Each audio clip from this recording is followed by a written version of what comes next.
2017 সালে জান্তা সরকারের গণহত্যার মুখে পালিয়ে আসার পর থেকে রোহিঙ্গাদের ফেরার ভাগ্য নির্ধারণ যেন রয়ে গেছে দূরাচলে। নিজ দেশে ফেরার আশা প্রত্যাশায় কেটে গেছে দীর্ঘ 8টি বছর। সর্বশেষ প্রধান উপদেষ্টা ডক্টর মোহাম্মদ ইউনুস রোহিঙ্গা ক্যাম্প পরিদর্শনে আসেন গেল মার্চ মাসে।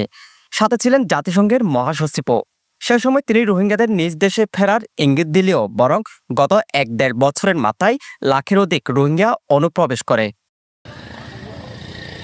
রোহিঙ্গা নেতাদের মতে শুধু বাংলাদেশের একার চেষ্টা থাকার ফলে প্রত্যাবাসন প্রক্রিয়া সম্ভব হচ্ছে না, তাই দরকার আন্তর্জাতিক হস্তক্ষেপ।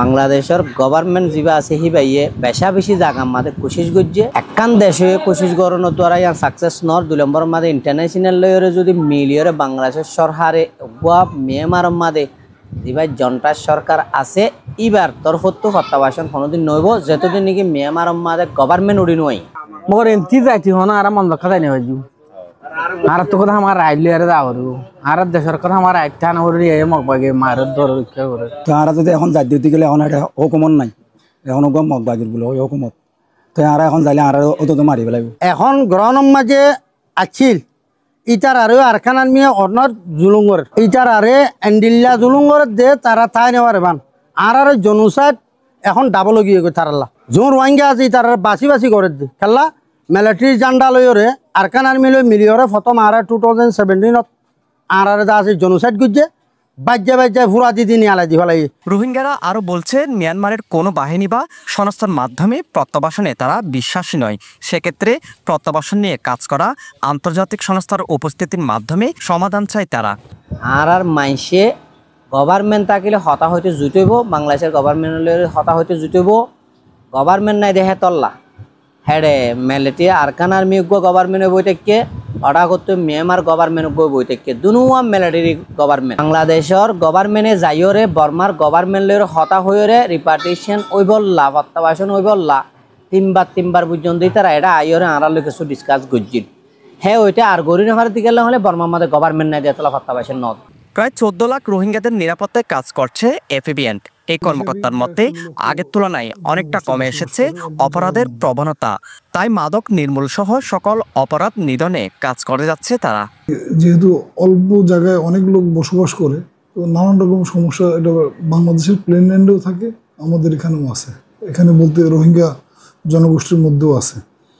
প্রথমত হচ্ছে যে এখানে মাদকের একটা প্রভাব আছে, এটা আমরা অস্বীকার করতেছি না, তবে আগে যে মাত্রায় ছিল সেই মাত্রায় এখন নাই।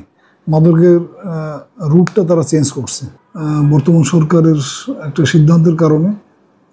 এই সমস্ত সংঘর্ষ থেকে তার বিরত আছে এবং আমি এখানে 3 মাস ধরে জয়েন করছি, 3 মাসে এই ধরনের কোনো সংঘর্ষ হয়নি। উখিয়া টেকনাফের স্থানীয়দের ঘাড়ে চেপে থাকা 14 লাখ রোহিঙ্গাদের নিয়ে শঙ্কিত স্থানীয়রা, ফলে রোহিঙ্গাদের কারণে প্রভাব ফেলছে স্থানীয়দের জনজীবনে। প্রত্যেককে আশ্বস্ত করেছিল রোহিঙ্গারা ফেরত যাবে, কিন্তু বাস্তবতা হচ্ছে 2017 সালে বড় আকারে রোহিঙ্গারা আসার পর একজন রোহিঙ্গাও কিন্তু ফেরত যায়নি। এখন তো আমাদের উকিয়া টেকনাফ আপনারা প্রত্যেকদিন আপনাদের চ্যানেলে বিভিন্ন জায়গায় দেখা যায় এটা অলরেডি সরকারের নিয়ন্ত্রণের বাইরে চলে গেছে। সন্ধ্যা হলে কোনো আইন শৃঙ্খলা রক্ষাকারী বাহিনী সেখানে থাকে না।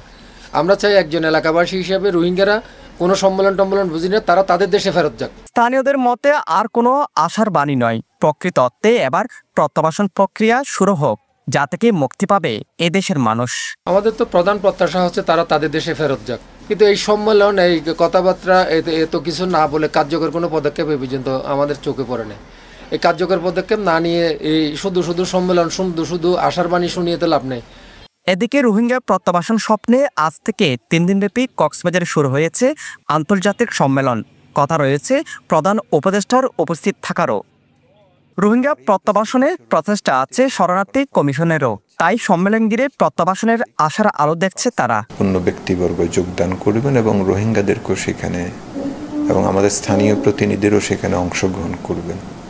তো সব কিছু মিলিয়ে আমরা আমাদের প্রচেষ্টা চালিয়ে যাচ্ছি। হ্যাঁ, জাতিসংঘের যে বিশেষ সম্মেলন আছে তার প্রস্তুতি বলা যায় এটি, এবং এইখান থেকে অনেকগুলো প্রস্তাব যেগুলো হয়তো সেই সম্মেলনের দৃষ্টি আকর্ষণ করবে। এই সম্মেলনে যে কোনো মূল্যে রোহিঙ্গা সংকট মোকাবিলায় আন্তর্জাতিক সহযোগিতা জোরদার ও প্রত্যাবাসন প্রক্রিয়ায় টেকসই সমাধানের পথ খোঁজা হবে বলে জানা যায়। সাজু বড়ুয়া, পেনোয়া নিউজ।